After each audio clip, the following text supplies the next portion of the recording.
জুলাই বিমান বিধ্বস্তের ঘটনায় মাওলানা মুহিউদ্দিনের শোক প্রকাশ। উত্তরার হাসপাতালে রাজনীতিবিদদের প্রবেশ নিয়ে হট্টগোল। দুদু বলেছেন, যাদের কোনো ভবিষ্যৎ নাই তারাই নির্বাচন আটকানোর চেষ্টা করছে। জামায়াতের শোক, আধুনিক হাসপাতালে ছুটে গেলেন আমির ডাক্তার শফিকুর রহমান। এতক্ষণ শুনছিলেন সংবাদ শিরোনাম, এবারে বিস্তারিত। উত্তরার মাইলস্টোন স্কুল অ্যান্ড কলেজ একটি প্রশিক্ষণ বিমান বিধ্বস্ত হয়ে হতাহতের ঘটনায় শোক প্রকাশ করেছেন আন্তর্জাতিক মজলিসে তাহফুজে খতমে নবুয়ত বাংলাদেশের মহাসচিব মাওলানা মুহিউদ্দিন রাব্বানী। 21 জুলাই গণমাধ্যমে পাঠানো এক বার্তায় এ শোক প্রকাশ করেন তিনি। এতে তিনি বলেন, রাজধানীর উত্তরা এলাকায় মাইলস্টোন কলেজ ক্যাম্পাসে বাংলাদেশ বিমান বাহিনীর একটি প্রশিক্ষণ বিমান বিধ্বস্ত হয়ে যে হৃদয় বিদারক প্রাণহানির ঘটনা ঘটেছে তা অত্যন্ত মর্মান্তিক, বেদনাদায়ক এবং গভীর উদ্বেগের বিষয়। এই মর্মান্তিক দুর্ঘটনায় নিহতদের রুহের মাগফিরাত কামনা করছি এবং আহতদের দ্রুত সুস্থতা লাভের জন্য আল্লাহ তাআলার দরবারে দোয়া করছি। মহাসচিব মাওলানা মুহিউদ্দিন রাব্বানী আরও বলেন, নিহতদের শোক সন্তপ্ত পরিবারবর্গ, আহতদের স্বজন ও বাংলাদেশের সর্বস্তরের জনগণের প্রতি গভীর সমবেদনা জানাচ্ছি। তিনি বলেন, এ ধরনের দুর্ঘটনা আমাদের স্মরণ করিয়ে দেয় জীবন অত্যন্ত অনিশ্চিত এবং সবকিছুর উপর আল্লাহ তাআলার পরিপূর্ণ কুদরত বিরাজমান। মানুষের শক্তি ও সামর্থ্য কতটুকু সীমিত তা এসব ঘটনায় আমরা প্রত্যক্ষ করি। তিনি আরও বলেন, আমরা দেশের সব মসজিদ, মাদ্রাসা ও ধর্মীয় প্রতিষ্ঠানে বিশেষ দোয়া ও মোনাজাতের আহ্বান জানাচ্ছি, যাতে আল্লাহ তাআলা নিহতদের জান্নাতুল ফেরদাউস নসিব করেন, আহতদের পূর্ণ সুস্থতা দান করেন এবং আমাদের দেশ ও জাতিকে এ ধরনের দুর্ঘটনা থেকে হেফাজত করেন। আল্লাহ তাআলা আমাদের সবাইকে সবর ও সহনশীলতার সঙ্গে এই শোক বহন করার তৌফিক দান করুন, আমিন। প্রশিক্ষণ বিমান বিধ্বস্তের ঘটনায় আহতদের দেখতে রাজনীতিবিদরা ভিড় জমানোয় উত্তরার আধুনিক মেডিকেল কলেজ ও হাসপাতালে হট্টগোলের ঘটনা ঘটেছে।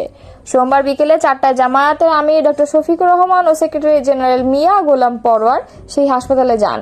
এ সময় সেখানে উপস্থিতদের কেউ কেউ তাদের আগমনকে কেন্দ্র করে বিরূপ মন্তব্য করতে থাকেন। কেউ কেউ তাদের বিরুদ্ধে স্লোগানও দেন, যদিও স্লোগানদাতার পরিচয় তাৎক্ষণিক নিশ্চিত হওয়া যায়নি। এই ঘটনার পর জামায়াত নেতারা হাসপাতালটির জরুরি বিভাগে আসা দগ্ধদের খোঁজ খবর নিয়ে হাসপাতাল থেকে বের হয়ে যান। এ সময় জামায়াতের শীর্ষ 2 নেতার সঙ্গে ছিলেন দলটির ঢাকা মহানগর উত্তরের আমির মোহাম্মদ সেলিম উদ্দিন।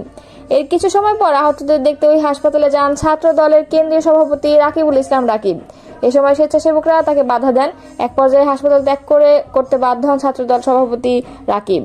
উত্তরার আধুনিক মেডিকেল কলেজ হাসপাতালের সহকারী পরিচালক ASM রাকিবুল ইসলাম বলেন, দুপুরের পর থেকে আমাদের হাসপাতালে 160 জন চিকিৎসা নিয়েছেন। তাদের মধ্যে 40-45 জনের অবস্থা গুরুতর ছিল। সবার শরীরের 70 থেকে 80% পুড়ে গেছে। অবস্থা আশঙ্কাজনক হওয়ায় তাদের জাতীয় বার্ন ইউনিটে পাঠানো হয়েছে। এখন 23 জন উত্তর আধুনিক হাসপাতালে ভর্তি, তবে তাদের অবস্থা স্থিতিশীল। নির্বাচন হলে যাদের কোনো ভবিষ্যৎ নাই তারাই নির্বাচন আটকানোর চেষ্টা করছে বলে মন্তব্য করেছেন বিএনপির ভাইস চেয়ারম্যান শামসুজ্জামান দুদু। সোমবার রাজধানীর জাতীয় প্রেস ক্লাবের তোফাজ্জল হোসেন মানিক মিয়া হলে বাংলাদেশ গণতান্ত্রিক সাংস্কৃতিক জোটের উদ্যোগে নির্বাচন বানচালের ষড়যন্ত্র, গণতন্ত্র ও সুশাসনের জন্য হুমকি শীর্ষক আলোচনায় সভায় তিনি এসব কথা বলেন। দুদু বলেন, সুশাসন ও গণতন্ত্র প্রতিষ্ঠার জন্যই ফ্যাসিবাদকে বিতাড়িত করা হয়েছে। সেই ফ্যাসিবাদ স্বৈরাচারীদের বিচার করা ছাড়া দেশে সুশাসন প্রতিষ্ঠিত করা হবে না। সে হাসিনা গণহত্যাকারী, এ বিষয়ে এদেশে কারো দ্বিমত নাই। জাতিসংঘের দ্বিমত নাই, পার্শ্ববর্তী দেশ তাকে আশ্রয় দিয়েছে। তারাই তো হাসিনাকে দিয়ে বাংলাদেশে স্বৈরশাসন প্রতিষ্ঠা করেছিল। তিনি বলেন, হাসিনা শুধু হত্যাকারী, লুণ্ঠনকারী ও স্বৈরশাসকই নয়, সে বাংলাদেশের স্বাধীনতার সঙ্গে বিশ্বাসঘাতকতা করেছে। সে এই দেশটাকে এক ধরনের উপঢৌকন হিসেবে ভারতের কাছে তুলে দিয়েছিল। বাংলাদেশের অর্থনীতি, সামাজিকতা, পররাষ্ট্রনীতি সবকিছু ভারতের হাতে তুলে দিয়েছিল। এই কথা শেখ হাসিনা নিজে স্বীকার করেছিল।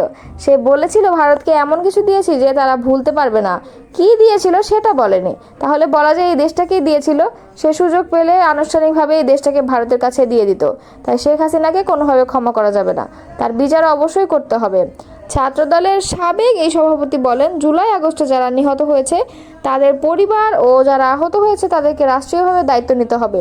ইতিমধ্যে বিএনপি তাদের পাশে দাঁড়িয়েছে এবং আমাদের ভারপ্রাপ্ত চেয়ারম্যান তারেক রহমান বলেছেন, বিএনপি ক্ষমতায় আসলে তাদেরকে রাষ্ট্রীয়ভাবে দায়িত্ব দেওয়া হবে। বাংলাদেশের 4 থেকে 5টি বাজেটের টাকা হাসিনা নিয়ে গেছে মন্তব্য করে তিনি বলেন, বিগত 15 বছরে যে টাকা পয়সা লুটপাট করেছে আওয়ামী লীগ তার 1 টাকাও এখনও দেশে ফেরত আনতে পারেনি সরকার। সে টাকা ফেরত আনতে হবে। ডক্টর ইউনূস সম্পর্কে সাবেক এই সংসদ সদস্য বলেন, ডক্টর ইউনূসকে বিএনপিকে সমর্থন দিয়েছে, তাকে নিয়ে আমরা সমালোচনা করি, তিনি যেন সঠিক পথে থাকেন, এজন্য তার ভাবমূর্তি সারা দেশে আছে এবং সারা দেশে বিশ্বে আছে, সেটা ব্যবহার করে দেশ সমৃদ্ধ হবে, এটাই বিএনপি মনে করে। তার কাছে আমাদের একটাই প্রত্যাশা, যত দ্রুত সম্ভব একটি সুষ্ঠু নির্বাচনের ব্যবস্থা করতে হবে। নির্বাচন ছাড়া এদেশে গণতন্ত্র প্রতিষ্ঠার দ্বিতীয় কোনো পথ নেই। তিনি বলেন, অনন্তকাল ধরে যদি আমরা নির্বাচনকে ফেলে রাখি তাহলে ষড়যন্ত্রকারীরা কিন্তু বসে থাকবে না। ষড়যন্ত্রকারীরা বসে নাই, ইতিমধ্যে গোপালগঞ্জে তা প্রমাণিত হয়েছে। সেটা ঢাকা শহরে ঘটবে না তার কোনো নিশ্চয়তা নাই। তাই আমাদেরকে ঐক্যবদ্ধভাবে সতর্ক থাকতে হবে এবং নির্বাচিত একটি সরকার প্রতিষ্ঠা করতে হবে। শামসুজ্জামান দুদু বলে, নির্বাচন হলে যাদের কোনো ভবিষ্যৎ নেই তারাই নির্বাচন আটকানোর চেষ্টা করছে। আমাদের নেতা 6-7 মাস আগে বলেছেন এবারে নির্বাচন হবে অনেক কঠিন, ইতিমধ্যে কিন্তু তা প্রমাণিত হচ্ছে। 1971 সালে মুক্তিযুদ্ধ হয়েছে দেশে গণতন্ত্র প্রতিষ্ঠার জন্য, তাই দেশে গণতন্ত্র প্রতিষ্ঠা ছাড়া অন্য কোনো কিছু দেশের জনগণ মানবে না। আয়োজক সংগঠনের সভাপতি হুমায়ুন কবির ব্যাপারীর সভাপতিত্বে আলোচনা সভায় আরও বক্তব্য দেন বিএনপির যুগ্ম মহাসচিব খায়রুল কবির খোকন, সহ সাংস্কৃতিক সম্পাদক মনির খান, নির্বাহী কমিটির সদস্য মইনুল ইসলাম, বাংলাদেশ জাতীয়তাবাদী সাংস্কৃতিক দল সহ শরীফুল হাই প্রমুখ। উত্তরের দিয়াবাড়িতে বিমান বাহিনীর একটি প্রশিক্ষণ বিমান বিধ্বস্তের ঘটনায় হতাহতের ঘটনায় গভীর শোক প্রকাশ করেছে বাংলাদেশ জামায়াতে ইসলাম। অন্যদিকে দলটির আমির ডাক্তার শফিকুর রহমান বিকেলে দুর্ঘটনায় আহতদের দেখতে উত্তরা আধুনিক মেডিকেল কলেজ হাসপাতালে ছুটে যান। তিনি আহতদের চিকিৎসার খোঁজ খবর নেন এবং চিকিৎসকদের সর্বোচ্চ চিকিৎসা দেওয়ার পরামর্শ দেন। সোমবার এক শোক বার্তায় জামায়াত আমির বলেন, দুপুর 1টার দিকে রাজধানীর উত্তরার দিয়াবাড়ি এলাকায় মাইলস্টোন স্কুল অ্যান্ড কলেজ ভবনের উপর বিমান বাহিনীর একটি প্রশিক্ষণ বিমান বিধ্বস্ত হয়ে আগুন ধরে যায়। এতে পাইলট ফ্লাইট লেফটেন্যান্ট তৌকির এবং অনেক শিক্ষার্থী শাহাদাত বরণ করেছেন। এই ঘটনায় এখনও শতাধিক শিক্ষার্থী দগ্ধ হয়ে গুরুতর আহত হয়েছেন। এই মর্মান্তিক দুর্ঘটনার আমি গভীরভাবে শোকাহত। ডাক্তার শফিকুর রহমান বলেন, বাংলাদেশ জামায়াতে ইসলামীর সর্বস্তরের জনশক্তি ও এলাকাবাসীকে উদ্ধার কাজে অংশগ্রহণ এবং আহতদের চিকিৎসায় সর্বাত্মক সহায়তার আহ্বান জানাচ্ছি।